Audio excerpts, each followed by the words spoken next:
In the year 2000, EA launched the highly successful game The Sims. The game was a huge hit, and many people got addicted to it, playing it for hours on end. Then one day, someone said to me, "Do you ever just feel like life is just one big game of Sims?" I shrugged it off as a tinfoil hat remark and laughed. Fast forward 24 years, and after much more reflection, I'm not laughing anymore. In fact, I'm starting to think they might have been right. These days it's called simulation theory, and more people subscribe to it than ever before.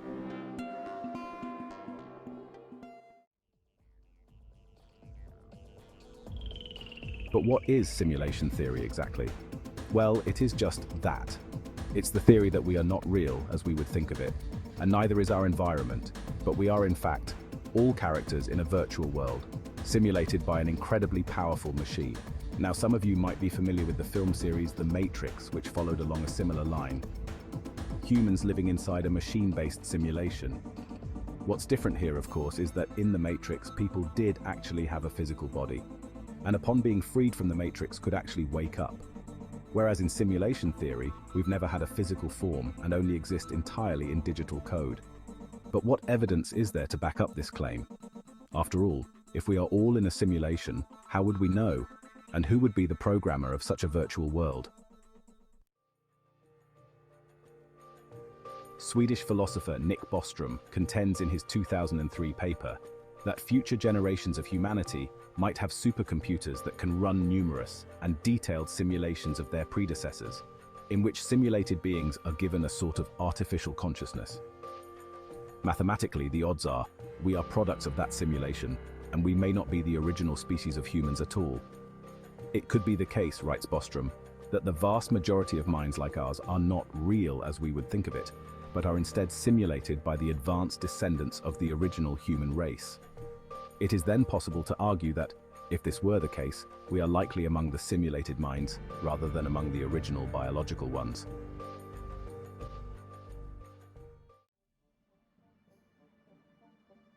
But how could such a situation be possible? Well, Bostrom says there are three possibilities. 1, we are human and all of this is real. We are on our way to developing advanced technology, capable of creating realistic simulations of conscious entities, but haven't got there yet.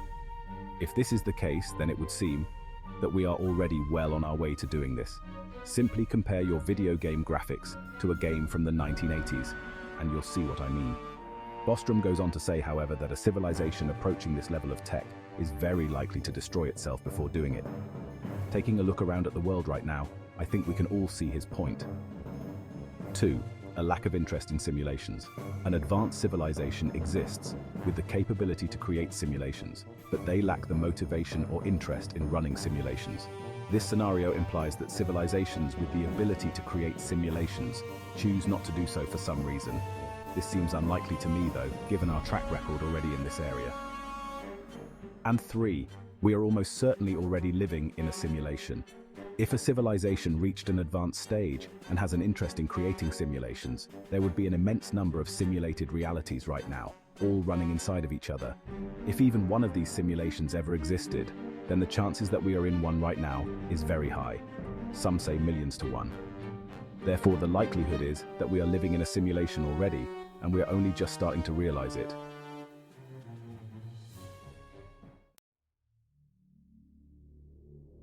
But is there any evidence to support this theory? Let's start with numbers. Everything we see, everything we can touch and interact with, the world we live in, all of it can be predicted with maths. Now, you might not think this is anything too shocking, but think about it for a moment. We are talking about things like the number of leaves on a plant, the pattern of a flower, the branches of a tree. All of the things we see and think are randomly formed. They can all be predicted with maths. The construction and design of animals, humans, the swirl of the galaxy, everything is built on and can be predicted by numbers. It's a pattern that we don't see unless we look for it, but when we do look for it, oh boy, it's there all right. But how does that relate to simulation theory? Well, let's think about it. Doesn't this all sound a lot like a code, like a constructed computer program, built on maths, patterns and rules, and everything has to conform to these rules and patterns because that's the system. We have called it Mother Nature in the past, but what if Mother Nature is just the rules of the simulation? And this runs right down to the building block of life, DNA itself being called a genetic code.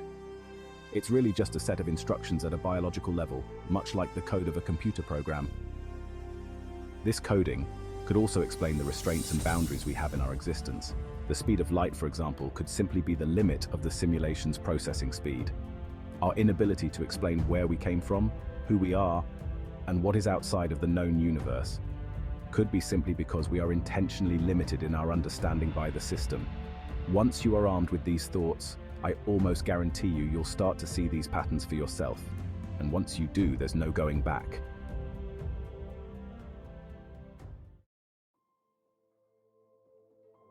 Next, let's discuss quantum superposition. And bear with me here, because it's going to get a little crazy. Okay, so what is superposition? Well, as simply put as possible, because there's no such thing as simple with superposition. This phenomenon allows particles to exist in multiple states simultaneously. And no, you didn't mishear me. In superposition, things can be in multiple states, in multiple possibilities, all at the same time. The simplest example for superposition is probably Schrodinger's cat. The theory that if you place a cat in a box and close the lid, if you cannot see or hear the cat while it's in the box, then the cat is both dead, alive, and every other possibility, all at the same time. Only once you open the box and observe the cat is the decision made on the current state of the cat. But that's impossible, right? And it's just a theory? Well, yes, but also no. The two-slit experiment, an experiment with light, says otherwise. It's too much to cover in detail here in the time we have, but basically scientists discovered that electrons shot through two slits onto a plate will change their form from waves to particles, and vice versa, when being observed.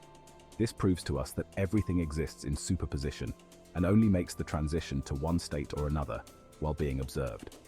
And it is this act of observation alone that forces the decision to be made. Okay, so how does this link into simulation theory? Well, if this is all a simulation, then a colossal amount of energy and processing power would be required to run a simulation this complex. Now think about the video games you play, and understand that in order to cope with the demands of the game, the engine that drives the game only renders the parts of the game that you will see. Do you see the link? Let's say you're playing a video game, and you are approaching a building from a great distance. At first the building wouldn't be there, then just a few pixels on the horizon, and eventually, as you get closer and closer, more and more detail is added by the engine, but only as needed. Crucially, the building doesn't exist until there's a need to see it. This saves both energy and computational power, and this, in a nutshell, could be exactly what we are seeing with superposition. And finally, let's discuss Deja vu, the Mandela effect, aliens and the paranormal.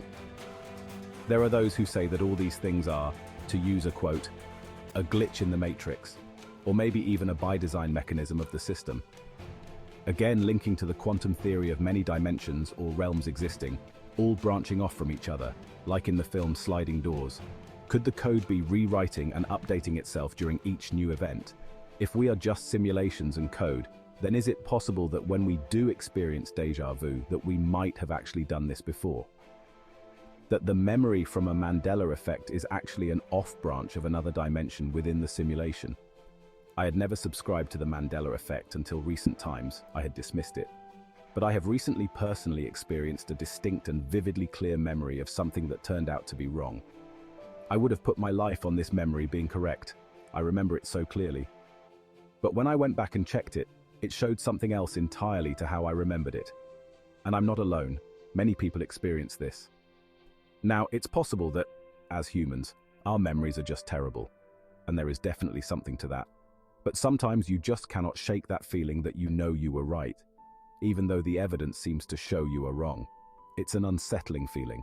And lastly, there are those who say UFOs and paranormal events are errors in the code, or crashes in the system. Again, if you've ever played a game and a character has got stuck in a wall, fell through the floor, or glitched in some way, you'll know what they mean.